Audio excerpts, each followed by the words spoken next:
Good afternoon class 6D और 6C के सारे बच्चे जितने आने थे आ गए हैं। बाकी धीरे धीरे सब ज्वाइन होते जाएंगे और हम अपना क्लास शुरू करते हैं। ठीक है, मैंने आपको कल पृष्ठ संख्या 30 तक पूरा पढ़ा दिया था और उसको समझा भी दिया गया था।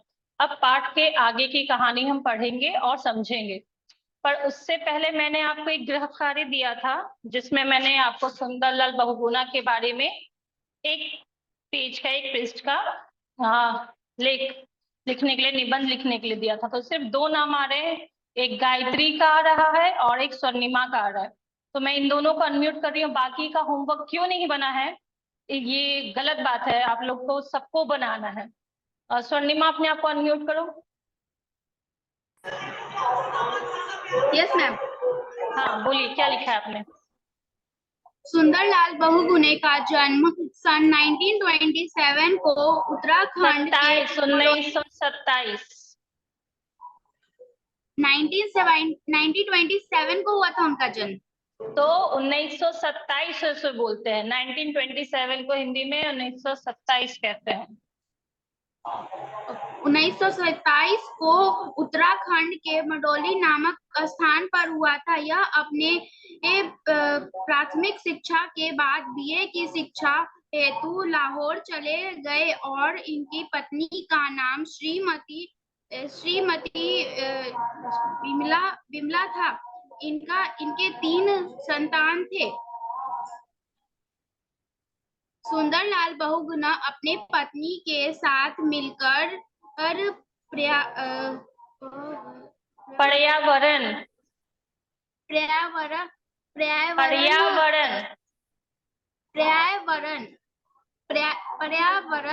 नवजीविका मंडली की स्थापना किया था। सन 1971 में मैम 1970 आवाज नहीं आ रही है तुम्हारी। सन 1971 में मैम अब आ रही है आवाज? हाँ हाँ बोलो, थोड़ा नेटवर्क इशू हो सकता है तुम्हारी तरफ। सन 1971 अच्छा, ये जो तुमने लिखा है कि उन्होंने बीए की परीक्षा कहाँ से लिखा है आपने? मैम मैंने लाहौर नहीं, नैनीताल से किया है ना, आपके बुक में दिया हुआ है, देखिए आप उसे, कि उन्होंने बीए की परीक्षा कहाँ से पास की थी। देखिए आप, नैनीताल लिखा है, उसे सही करो। Okay ma'am. हाँ अच्छा, और ठीक है, अभी और गायत्री को देते हैं आगे का पढ़ने के लिए। गायत्री, आप उनके जन्म ये सब के बारे में नहीं, आगे का जो है वो बताएंगे कि उन्होंने कौन कौन सी कार्य किए हैं, उसके बारे में बताएंगे आप। ठीक है, चलिए अनम्यूट कीजिए। भारत के महान पर्यावरण चिंतक एवं चिपकू आंदोलन के प्रमुख नेता थे। उन्होंने हिमालय के पर्वत क्षेत्रों में वनों के संरक्षण के लिए संघर्ष किया। उनकी पत्नी भी उनके आंदोलन में जुड़ी हुई थी। सुंदरलाल बहुगुणा नहीं, गुना, बहुगुणा। Yes ma'am. सुंदरलाल बहुगुणा की पर्यावरण संबंधी से प्रभावित होकर अमेरिका की फ्रेंड ऑफ नेचर संस्थान ने 1980 में उन्हें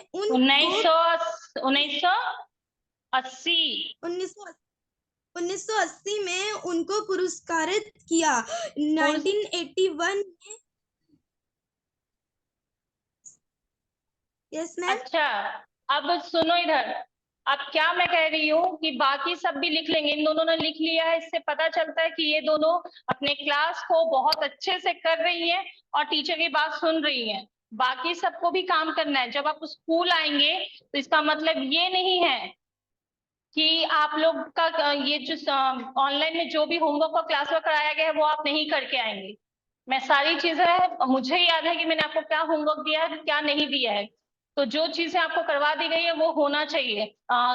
चलिए, बहुत स्वर्णिमा और गायत्री के लिए बहुत बहुत अच्छी बात है कि उन लोग अपने काम को इतने अच्छे से करती हैं। वेरी गुड बच्चा। चलिए अब आगे देखिए, कहाँ तक पढ़ा दिया गया था स्वर्णिमा? हाँ, कल मैंने आपको पढ़ाया था कि उन्हें अब समझ में आ गया था। पहले तो उन्हें सिर्फ लगाव था, है ना, पहले उन्हें सिर्फ लगाव था पेड़ पौधों के प्रति, उन्हें अपने माता पिता समझते थे। पर उम्र बढ़ते बढ़ते उन्हें अब वो पेड़ पौधों के वैज्ञानिक के बारे में भी समझ में आ गया था। अब वह समझ गए थे कि अगर पेड़ पौधों को बुरी तरीके से काटा जाने लगा, है ना, अब एक आध पेड़ काटते हैं तो उसकी जगह 2 पेड़ लगा दीजिए, तो कहीं ना कहीं कुछ मतलब आपकी गलती माफ हो सकती है ना, कि पेड़ काटे तो आपने 2 पेड़ लगा दीजिए। पर यहाँ पे लोग क्या करते हैं कि 4 पेड़ काटते हैं और 1 पेड़ भी नहीं लगाते, एक पौधा तक नहीं लगाते। तो इससे क्या होगा कि हमारा पर्यावरण संतुलन जो है वो पूरी तरीके से बिगड़ जाएगा। वृक्षों की अंधाधुंध कटाई, अंधाधुंध का अर्थ होता है बिना सोचे समझे, है ना। जब हम कोई कार्य को बिना सोचे समझे करते हैं, है ना, बिना सोचे जब कोई कार्य हम करते हैं, कोई काम करते हैं, तो उसे कहा जाता है अंधाधुंध, है ना, आंख बंद करके कोई कार्य को करना। तो जब हम आंख बंद करके कोई कार्य करते हैं तो हमें दिखाई देता है कि हम कहाँ चल रहे हैं, क्या सही है क्या गलत है। ठीक उसी तरीके से कोई कार्य अगर बिना सोचे करके किया जाता है तो उसे अंधाधुंध कहा जाता है। तो हम पेड़ों की कटाई कैसे कर रहे हैं? बिना सोचे समझे अंधाधुंध कर रहे हैं, क्योंकि हमें समझ में ही नहीं है कि इसका क्या परिणाम हो सकता है।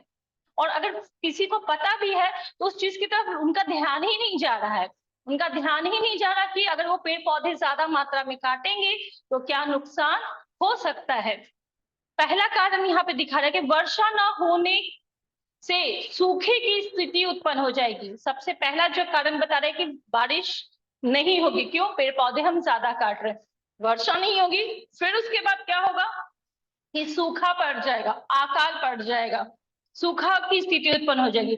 सूखा के बाद क्या आएगा? अकाल आ जाएगा। सूखा मतलब पेड़ पौधे सब मर जाएंगे, अनाज नहीं उगेगा, पूरी जमीन सूख जाएगी, है ना। अब सूखा अनाज नहीं उगेगा तो क्या होगा? अकाल की मृत्यु आ जाएगी। इसके साथ ही साथ यातायात की स्थिति अच्छी ना होने के कारण अन्न का आयात नहीं हो पाएगा और दूसरे ग्रामीण लोगों के पास बाहर से आने वाले अनाज मंगवाने के लिए धन भी कहाँ से आएगा। देखो, गांव के लोगों का पूरा जीवन जो है वो कृषि पे निर्भर रहता है।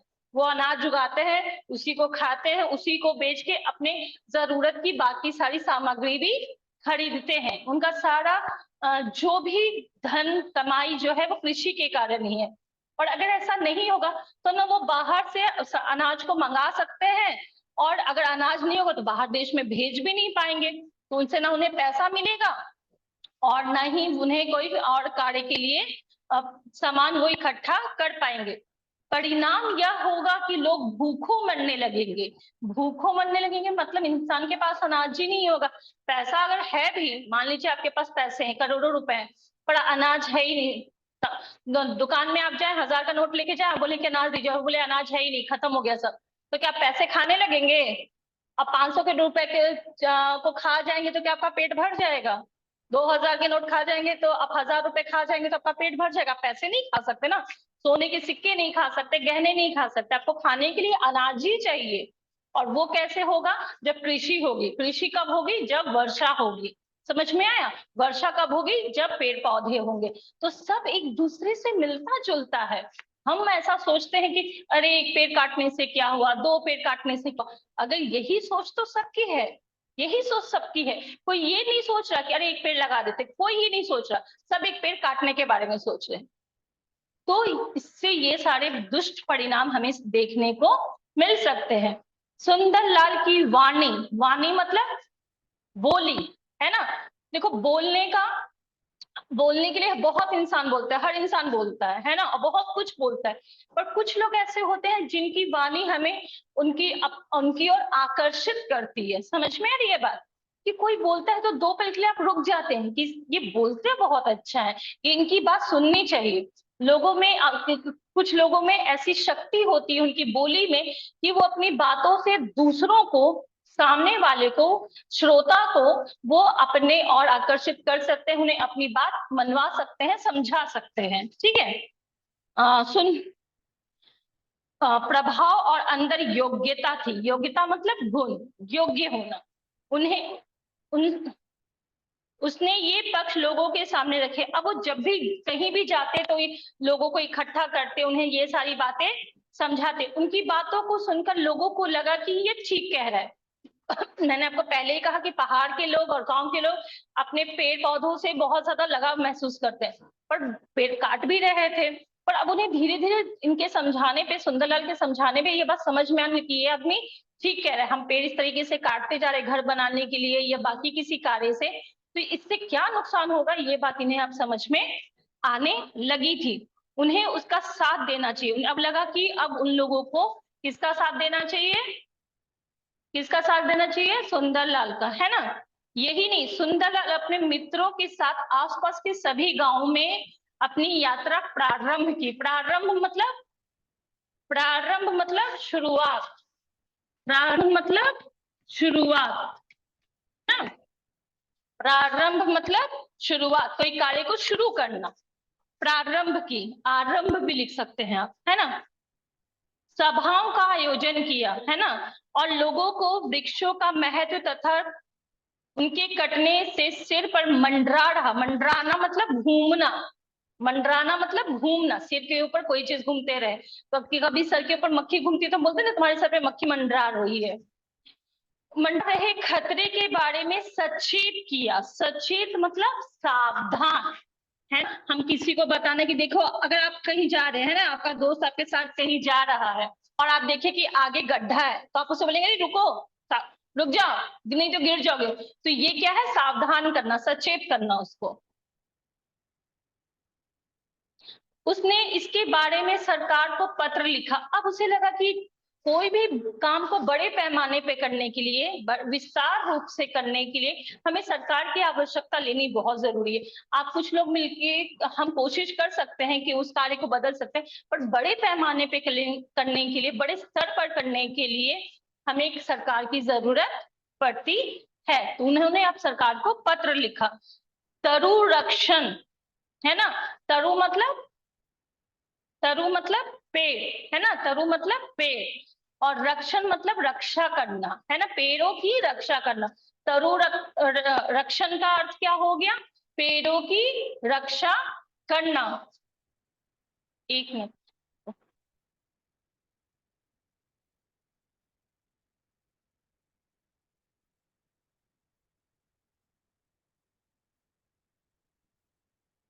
पेड़ों की रक्षा करना, ठीक है। तो वो पेड़ों की रक्षा करने के लिए वृक्षारोपण संस्थान।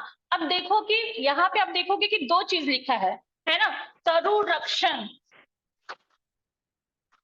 सिर्फ पेड़ की रक्षा करना, सिर्फ पेड़ों को कटाई से रोकना, है ना, सिर्फ पेड़ों को की कटाई से रोकना, पेड़ों को नहीं काटने देना, है ना, ये रक्षा करना, है ना, क्योंकि रक्षा करना। सिर्फ रक्षा करने से नहीं ना हो जाएगा कि कोई पेड़ काट रहा है, नहीं। अब इतना जो कट चुका है उसका भरपाई हम कैसे कर सकते हैं, वृक्षों को रोप कर। इसलिए लिखा है वृक्षारोपण, है ना। वृक्षारोपण का अर्थ हो गया, वृक्षारोपण मतलब कि भारी मात्रा में हम पेड़ पौधे लगाएं। रोपण मतलब होता है लगाना, है ना, वृक्ष लगाना।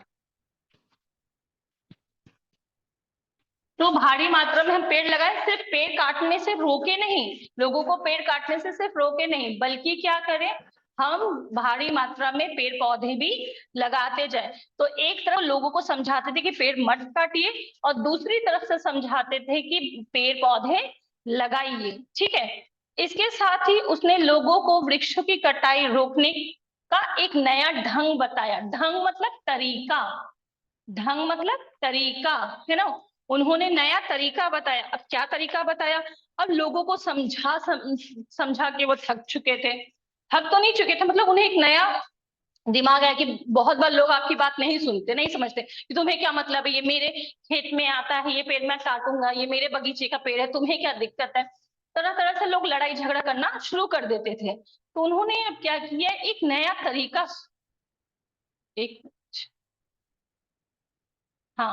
तो एक नया तरीका उन्होंने ढूंढा। क्या नया तरीका ढूंढा उन्होंने या सोचा, वह यह कि कंपनी मजदूर जब किसी पेड़ को काटने, एक आध आदमी को तो समझाना आसान है ना। आप एक आदमी आपके सामने पेड़ काट रहा है, आप उसे 10 तरीके की चीज बोलकर समझा सकते हैं, पर एक बार में 100 लोग अगर पेड़ काट रहे हैं तो आप कैसे समझाएंगे, तो वो मुश्किल है ना। तो उन्होंने कहा कि जब भी कोई कंपनी है ना, कोई भी बड़ी कंपनी किसी को मजदूरों को भेजे पेड़ काटने के लिए, तो आपको क्या करना है, आपको पेड़ों से लिपट जाना है। लिपट जाना मतलब उसके गले लग जाना, उसे पकड़ लेना है ना। लिपट जाना मतलब पेड़ों को जोर से पकड़ लेना। क्यों? अब देखो यहाँ पे क्या कारण था कि इससे पेड़ कटाई रुक जाएगी। इतने सारे लोग किसी इंसान को तो नहीं काटेंगे ना, क्योंकि पेड़ को काटना कोई हत्या नहीं मानी जाती, पर इंसान को मारना तो हत्या है कि नहीं है। ये बात अलग है कि पेड़ को काटना भी एक प्रकार की हत्या है, क्योंकि वो भी जीव है कि नहीं है, वो भी जीव है, उसे भी काटना गलत है। पर इंसान उसे ये बात बहुत लोगों को समझ में आती नहीं है। तो लिपट जाए, इससे कंपनी मजदूर इस वृक्ष को काट नहीं सकेंगे। अब वो थोड़ी ना इंसान को काटने लगेंगे। सुंदरलाल ने कि इस आंदोलन को चमत्कारी ढंग से, चमत्कारी ढंग कहने का मतलब क्या है, चमत्कार हो जाना है ना, कुछ अनोखा अलग हो जाना, जो लोगों ने सोचा भी नहीं था कि ऐसा कुछ किया जा सकता है, और ये अगर ये काम हम करते हैं तो उसका कोई अच्छा परिणाम भी निकल सकता है, ऐसा किसी ने नहीं सोचा था। लोकप्रियता मिली, लोकप्रियता मतलब लोगों की को पसंद आया है ना। प्रियता मतलब लोकप्रियता, दो शब्द है, लोक है ना, लोक है ना, लोक मतलब लोग, प्रियता मतलब हो गया यहाँ पे, प्रियता मतलब हो गया पसंद है ना, लोगों की को पसंद आ गया ये चीज है ना, लोगों को पसंद आ गया, ठीक है। लोकप्रियता मिली, जहां भी कंपनी के मजदूर या अन्य किसी वृक्ष को काटने लगता, लोग उस पेड़ से लिपट जाते। अब लोगों क्या करने लगा कि कोई समझाने की जरूरत नहीं है किसी को, है ना। अगर कोई आपके सामने पेड़ काट रहा है, आप जाके पेड़ से लिपट जाइए, चिपक जाइए, और उसे गले लगा लीजिए या पकड़ के खड़े हो जाइए, जो भी आप कह सकते हैं, ऐसा करने लगे। और लोगों को ये बहुत आसान लगा कि इतना देर किसी से बहस करना, समझाना, लड़ाई झगड़ा करने से अच्छा ये काम करे। कोई इंसान थोड़ी ना आपके साथ पेड़ को काट देगा, या कोई इंसान किसी पेड़ से चिपका है तो उस इंसान के साथ ही पेड़ को काटेगा, ऐसा तो कोई नहीं कहेगा। तो इस आंदोलन का क्या नाम रखा गया, चिपको आंदोलन। आपको एसएसटी में भी शायद पढ़ना होगा, अभी क्लास में या तो पढ़ा दिया गया होगा या आगे की क्लास में आपको पढ़ने को मिलेगा। तो इस आंदोलन को किसने शुरुआत किया, अगर आपसे कभी कोई पूछता है कि चिपको आंदोलन किसके द्वारा किया गया था, तो आप क्या कहेंगे, सुंदरलाल बहुगुणा द्वारा, है ना। तो और फिर आपसे अगर एक और सवाल कोई पूछे कि चिपको आंदोलन में की क्या खास बात थी, तो पेड़ों की कटाई पर रोक लगाने के लिए सुंदरलाल बहुगुणा ने एक नया ढंग या नया लोगों को सुझाव दिया कि जब भी कोई पेड़ काटा जाए तो आप उससे लिपट जाएं या फिर उससे चिपक जाएं, ताकि वो पेड़ को कोई काट ना सके। समझ में आ गया यहाँ तक? यहाँ तक कोई दिक्कत है किसी को? पाठ खत्म हो चुका है, जल्दी बताइए, कोई दिक्कत है किसी को? नहीं, आगे बढ़े। अगर किसी को कोई दिक्कत नहीं है तो आप हैंड राइज कर सकते हैं, तो मैं समझ जाऊंगी कि आपको कोई दिक्कत नहीं है। जिनको दिक्कत नहीं है वो हैंड राइज कर सकते हैं, ठीक है। चलिए अब हम प्रश्न उत्तर देखेंगे। अगर सबको समझ में आ गया बहुत अच्छी बात है, क्योंकि वैसे भी तीसरा दिन चल रहा है इस पाठ को लेकर, और मैंने पूरी कोशिश की आपको अच्छे से समझाने की। अगर फिर इसके बाद भी अगर कुछ ऐसा है जो आपको नहीं समझ में आया है, कोई शब्द में, कोई वाक्य में कोई कठिनाई है, तो आप मुझसे पूछ सकते हैं, ठीक है। और अगर नहीं तो हम आगे बढ़े, प्रश्नोत्तर करें। हाथ में पेंसिल है सबके? अब जिसको आंसर आता होगा वो हाथ खड़ा करेगा, ठीक है, और मुझे उत्तर बताएगा। पर हाँ, आपको पीछे से नहीं देखना है। आपने जो पढ़ा, इस पाठ को समझा, मैंने जो समझाया, उस आधार पे आपको खुद से आंसर देना है, खुद से जवाब देना है। आप पीछे नहीं देखेंगे, अगर नहीं आएगा फिर मैं उसका उत्तर बताऊंगी, आप बाद में लिख लीजिएगा, कोई दिक्कत नहीं है। पर अभी आप पीछे पेज नहीं पलटेंगे। प्रश्न उत्तर वाला पेज जो है आपका 32, पृष्ठ संख्या 32 जो है वो निकाल लीजिए। हो गया सबका? पहला प्रश्न है, सुंदर लाल की आत्मग्लानि का क्या कारण था? जब मैंने पाठ पढ़ाया था तो ये बताया था बहुत अच्छे से। सुंदर लाल की आत्मग्लानि का क्या कारण था? कौन बताएगा इसका आंसर? मुझे गायत्री और स्वर्णिमा के अलावा भी और हाथ चाहिए, बाकी लोग भी पढ़ाई कर रहे हैं ना। गायत्री और स्वर्णिमा को तो सिर्फ नहीं पढ़ाया जाए, बाकी कोई और? आर्यन, प्रणव, प्रणव अपने आप को अनम्यूट करो। प्रणव,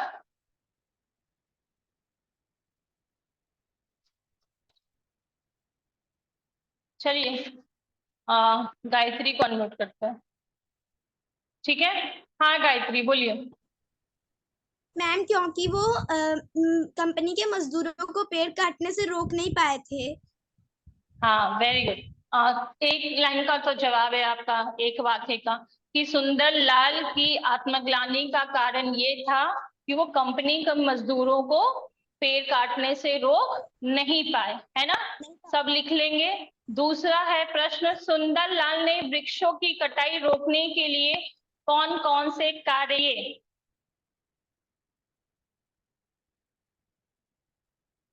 हाँ स्वर्णिमा। सुंदरलाल ने वृक्षों की कटाई रोकने के लिए चिपकू आंदोलन का शुरुआत किया, जिसके कारण कोई भी इंसान जब पेड़ काटने जाता तो दूसरे इंसान उस पेड़ से जाके चिपक जाते, जिसके कारण कोई भी इंसान या मजदूर उस पेड़ को नहीं काट पाते। ठीक है, इसमें एक लाइन और आपको लिखना है कि उन्होंने तरुरक्षण और वृक्षारोपण संस्थान का गठन भी किया, है ना? उन्होंने तरुरक्षण और वृक्षारोपण संस्थान का भी गठन किया। ध्रुव से थर्ड क्वेश्चन का आंसर पूछेंगे, ठीक है? ध्रुव अनम्यूट कीजिए। जब भी कंपनी मजदूर वृक्ष काटने लगते तो लोग क्या करते? जब भी कंपनी मजदूर वृक्ष काटने लगते तो सभी लोग जाके वृक्ष से चिपक जाते। वृक्ष से चिपक जाते, जिससे पेड़ों की कटाई नहीं हो पाती थी। 1 मिनट रुकिएगा।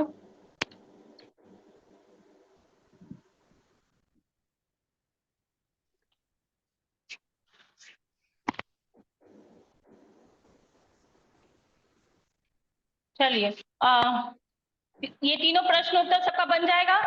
क्लास 6C आप सब जो भी यहाँ पे हरकत हो रही है, आप लोग जवाब नहीं दे रही, ये बहुत गलत बात है। और क्लास खुल जाएगा, स्कूल खुल जाएगा तो फिर आप समझिएगा, आपका सारा चीज हो जाना चाहिए। और ये पाठ में दोबारा फिर ऐसा नहीं आपकी नहीं बोलोगे, क्योंकि क्लासेस हो रही हैं, आप क्लास में ध्यान नहीं दे रहे हैं, ये फिर गलत बात है, ठीक है? चलिए ये तीनों प्रश्न उत्तर सबका हो जाएगा। आगे है प्रश्न 4, उचित उत्तर पे सही का निशान लगाना है और जवाब अब दूसरे का आना चाहिए। ऋषभ है, ऋषभ जो भी आंसर देगा वो पहले अपना वीडियो ऑन करेगा, तभी मैं उसे अनम्यूट करूंगी। वीडियो ऑन होना चाहिए। मैं जब टीचर्स वीडियो ऑन करके पढ़ा सकते तो आप लोग भी वीडियो ऑन करके बैठ सकते हैं। सुंदरलाल पेड़ पौधों को किसके समान मानता था? सुंदरलाल पेड़ पौधों को किसके समान मानता था? आराध्या, आराध्या म्यूट करो पहले अपने आप को। मैम माता पिता। क्यों मानता था? चलिए ये जवाब दीजिए, क्यों मानता था? उसे लगता था कि पेड़ पौधे माता पिता के समान है। मैम क्योंकि उसे पेड़ पौधे हमें ऑक्सीजन देते हैं, इसलिए उसे पेड़ पौधे माता पिता के समान मैंने बस इतना ही बताया है आप लोगों को कि पेड़ पौधों को माता पिता के समान क्यों समझना चाहिए। सुशोभित इसका सुशोभित नहीं, आदर्श, आदर्श इसका जवाब दीजिए तो, कि क्यों माता पिता के समान है पेड़ पौधे।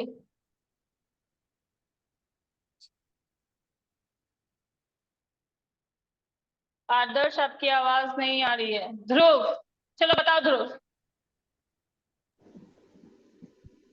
मैम क्वेश्चन क्वेश्चन है कि पेड़ पौधे माता पिता के समान है, ऐसा सुंदरलाल मानते थे। क्यों मानते थे? मैम क्योंकि पेड़ पौधे माता पिता के समान हमारी रक्षा करते थे करते और हैं। खाने की, यस मैम करते हैं, और खाने के लिए हमें फल और सब्जियां भी प्रदान करते हैं। इसके साथ साथ हाँ, वो हमें पीने का पानी भी देते हैं। देखो होगा क्या कि माता पिता के समान इसलिए मानते हैं क्योंकि जिस प्रकार माता पिता सारे कष्टों को झेलकर हमें सुख प्रदान करते हैं, ठीक उसी तरीके से पेड़ पौधे भी धूप छांव जाड़ा आंधी तूफान झेलकर भी हमें सुख ही प्रदान करते हैं, है ना। इसलिए पेड़ पौधे माता पिता के समान हैं। ख है, सुंदरलाल अपनी बीए की परीक्षा के लिए कहाँ जा रहे थे? अभी मैंने तुरंत अभी बताया है, ये बीए की परीक्षा के लिए कहाँ जा रहे थे। ऋषभ, ऋषभ अनम्यूट करो। मैम नैनीताल। नैनीताल, कोई नैनीताल गया है इस क्लास से? नैनीताल अब गए हैं कोई? नैनीताल में अभी का मौसम कैसा होगा? ऋषभ, अभी का मौसम नैनीताल का कैसा होगा? ऐसे इतनी गर्मी हो रही होगी वहां पे? Yes ma'am. क्या अभी जैसा मौसम गया में है, हम इतनी गर्मी से परेशान हैं, क्या नैनीताल का वातावरण मौसम भी ऐसा ही होगा? Yes ma'am. और कितनों को लगता है कि ऐसा ही होगा, कितनों को लगता है कि नहीं होगा? जिनको नहीं लगता है वो हाथ खड़ा करेंगे। सुशोभित को नहीं लगता है, आर्यन को नहीं लगता है। हाँ आर्यन, अपने आप को अनम्यूट करो।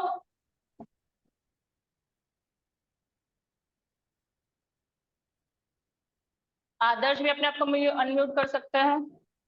देखो अभी का मौसम वहां गर्मी ऐसा नहीं कि होती नहीं होगी, पर इतनी नहीं होती है। शाम तक होते होते मौसम जो है पहाड़ी इलाकों में गर्मी इस प्रकार की नहीं पड़ती है, क्योंकि वहां अभी भी बहुत सारे पेड़ पौधे हैं भारी मात्रा में। हमारे शहरों जितनी गर्मी वहां नहीं पड़ती है, थोड़ी बहुत पड़ती है। मौसम वहां का बहुत सामान्य सा होता है।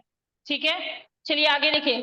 पाठ के प्रश्न 5 को आप गृह कार्य में लगा लीजिए, निशान लगाइए, वहां पे गृह कार्य लिखिए। प्रश्न 5,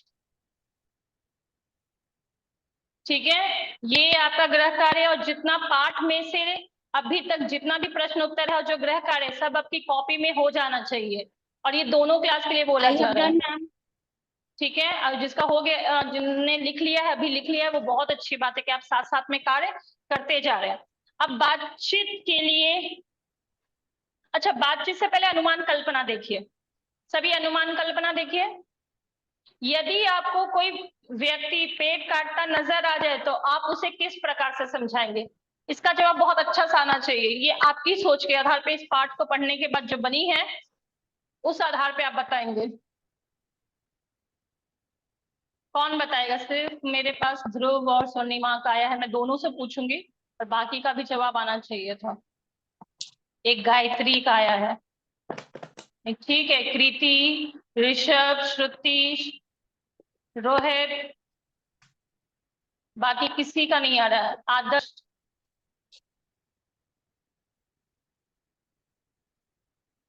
आदर्श ने नहीं जवाब दिया ना, एक बार भी आदर्श से पूछते हैं। हाँ आदर्श, अनम्यूट करो अपने आप को, तभी तो आप जवाब देंगे ना। मैंने आपको ऑप्शन दिया है अनम्यूट करने का, आपको खुद को अनम्यूट करना होगा। Yes ma'am. हाँ आदर्श बोलो। अगर आप मान लो कि आप कभी स्कूल आ रहे हो, दिखे तो, हाँ बोलो। अगर हमें कोई पेड़ काटता दिखे तो हम उसको सबसे पहले समझाएंगे कि पेड़ को नहीं काटना चाहिए। पेड़ हमें ऑक्सीजन, फल, सब्जियां आदि देते हैं, इसलिए इसे मत काटो। अगर वो तब भी फिर काटेगा तो हम लोग पेड़ से चिपक जाएंगे। चलिए बहुत अच्छा। और और कौन ना जवाब देगा? चलो एक बार ऋषभ से भी पूछते हैं। हाँ ऋषभ, अनम्यूट करो अपने आप को। यस मैम, हम उसे समझाएंगे मैम कि मैम पेड़ हमें ऑक्सीजन देती है, फल फूल देती है। हाँ, फल फूल देता है। आप उन्हें ये नहीं समझाएंगे कि ये पेड़ पौधे माता पिता के समान है? Yes ma'am. धूप, आप उसे नहीं समझाएंगे कि जब आपको धूप लगती है तो आप पेड़ की छां ढूंढते हैं, जब वर्षा होती है तो आप पेड़ के यस मैम, नीचे आ जाते हैं। पेड़ के नीचे। हाँ बिल्कुल, ये सारी बातें समझाना है आपको। चलिए, वेरी गुड। उसके बाद एक कल्पना कीजिए कि अगर सारे पेड़ कट जाएंगे तो धरती का क्या होगा? इसका भी जवाब आना चाहिए। ये दोनों प्रश्न आपको अपने हिसाब से लिखें। मान लीजिए किसी दिन आप सुबह उठे, है ना, किसी दिन सो के उठे और आप देखें कि सारे पेड़ धरती पे है ही नहीं। कल्पना कीजिए, 1 मिनट की सोचिए कि आप सपना एक देख रहे हैं कि आप एक ऐसी जगह है। सब अपनी आंखें बंद कीजिए, आंखें बंद कीजिए जल्दी से। जो मुझे दिखाई दे रहे वो तो अपनी आंखें बंद ही कर सकते हैं, बाकी जो वीडियो ऑफ करके रख लेटे हुए हैं उनकी बात अलग बात है।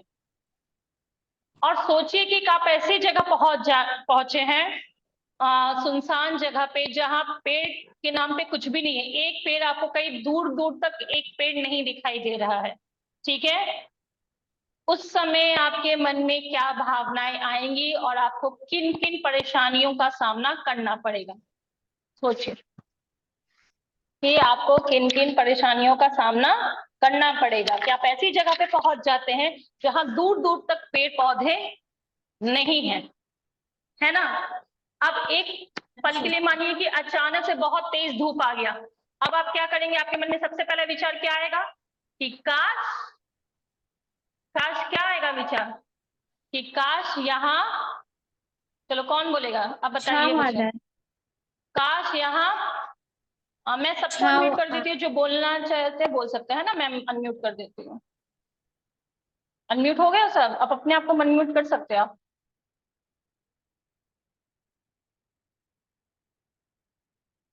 कर पा रहे हैं अनम्यूट?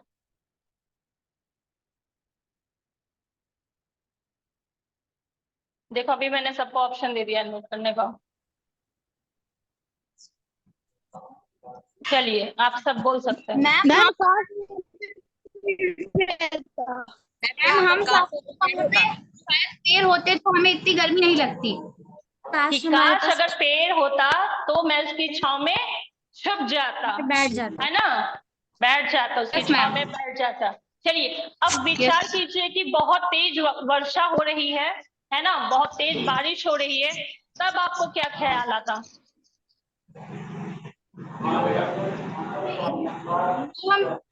मैम यहाँ पर अगर पेड़ होता तो पेड़ के नीचे छिप जाते।